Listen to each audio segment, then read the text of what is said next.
Hi everyone, welcome back to another video from Crazy Gamer. Today in this video we are going to be learning how to change the display language or the text language in Diablo Immortal.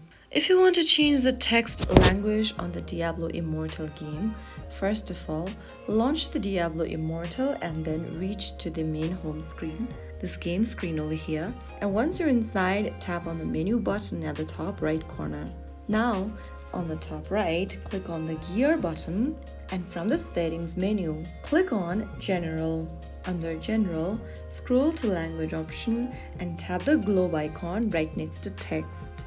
Now from the text language options, select your preferred language. Click on OK and the game will restart in the chosen language. And that's it. Now the language has been changed. So that's how you can easily change your language setting on Diablo Immortal. If you found the video helpful, don't forget to like, share and subscribe to the channel.